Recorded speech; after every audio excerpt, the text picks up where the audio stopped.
Hey everyone, welcome to Watch Parties at Christ Community Church. We're so glad that you're joining us to pursue Jesus together, either with your watch party or maybe you're just tuning into this YouTube channel to grab this video to just pursue the more that he has for you. Rest assured, Jesus has much more for you. And in this time together, we're going to look at more of the doctrine about who God is. But before that, I want to invite you to become more rooted at Christ Community Church. And this is something that we put together, our staff, to help folks understand and really get to know who we are, where we're headed as a church family, and how you can be a part. So if you're not a member yet, if you're not volunteering yet, if you're not feeling like you're on the team, part of what's going here, this is something you can do, an easy step to just jump onto our Rooted course on our website and take care of a couple of videos, couple questions to get answered so we can get to know you and help get this process going. And I want to invite you to go to our website, click on Rooted, or click on the link in the description of this video to find out more. And we hope you will take that step. So we are going to talk about who God is, the doctrine of some of his attributes, his characteristics, and we're going to talk about God is just. God is just and truthful. Okay. And so to start off, God is just. What does this really mean? It means that since humanity has sinned by failing to live up to God's righteous standards, God has taken it upon himself to make provision by being both just and the justifier of those who place their faith in Christ. We see this in Romans 3:25 through 26, where it says, people are made right with God when they believe that Jesus sacrificed his life, shedding his blood. It was to show his righteousness at the present time, so that he might be just and the justifier of one who has faith in Jesus. And so what do we mean by this? It means he is both just, meaning he always acts in accordance with his own standard for morality and righteousness, but he is the justifier, the one who declares and makes us righteous in his own eyes. I love what A.W. Tozer says. He says, God's compassion flows from his goodness, and goodness without justice is not goodness. So why is this all important? Well, right before those verses, Romans 3:23 through 24, it says, for everyone has sinned, and we all fall short of God's glorious standard. Yet God, in his grace, freely makes us right in his sight.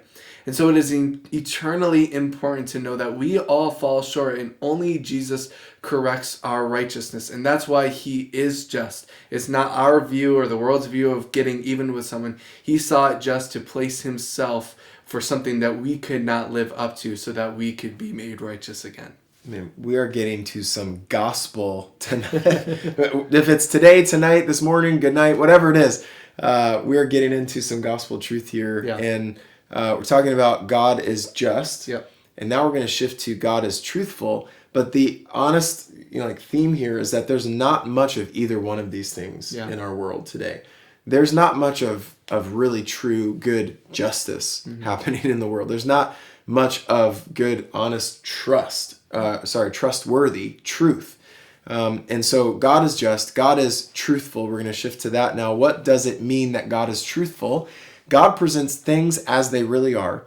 Everything he says can be trusted because God guarantees the truth of everything that he tells us. That might just short circuit your mind right away because to think that there's someone, a person that we can know that speaks to us and every single thing he says can be trusted because it's absolutely truthful.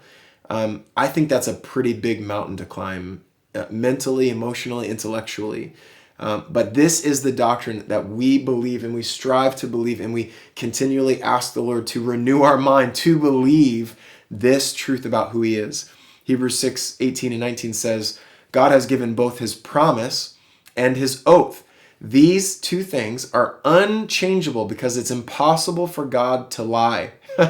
Just let that truth just kind of absorb into your heart right now, that it's impossible for him to lie. Therefore, we who have fled to him for refuge can have great confidence as we hold to the hope that lies before us. This hope, the hope that we have in a God who is completely truthful and can never lie, this hope is a strong and trustworthy anchor for our souls. Why is it important?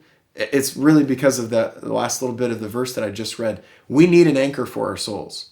We need an anchor of truth in this world because if we're really honest, there's not a lot of truth. It's pretty scarce in our world today. Whether you're talking about, some of your closest relationships, or whether you're talking about national news, or whether you're talking about whatever you're reading on the internet today or tonight, truth is hard to find. That's why it's important that we come to know a God who is completely truthful and never, ever lies. So he's always been truthful, and he always will be. He creates in you and in I an unshakable hope in his truthfulness.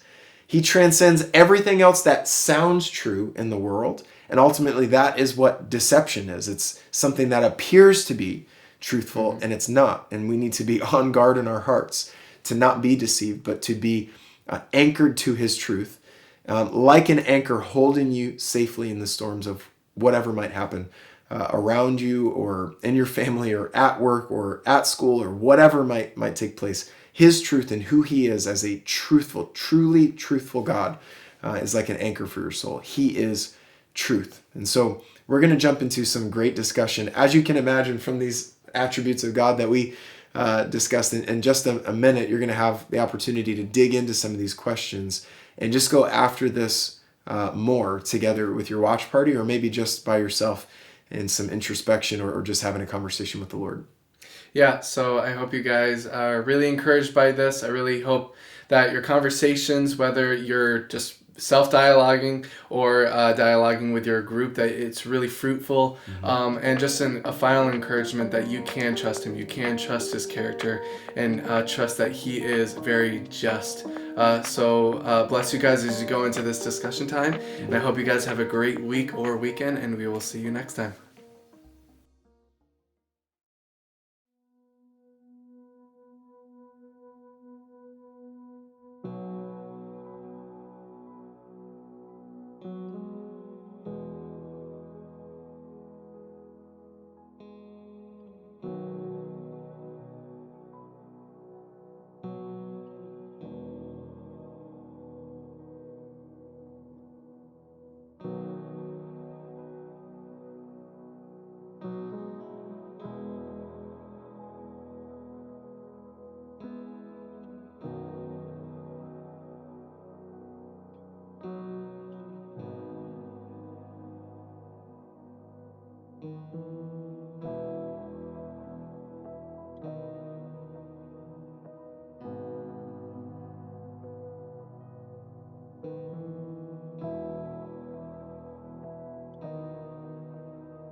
If I make it look like a dress. Because I totally can.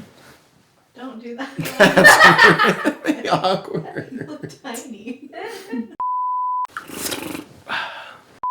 What if I changed the scripting for rooted to, wouldn't you like to be rooted? If you're not rooted, then you're basically just a potted plant. We're really glad that you're joining us. Really. Sent Jesus down to die on our behalf. So why is this important? Okay. I think we should try that again. Okay. Ready from the top.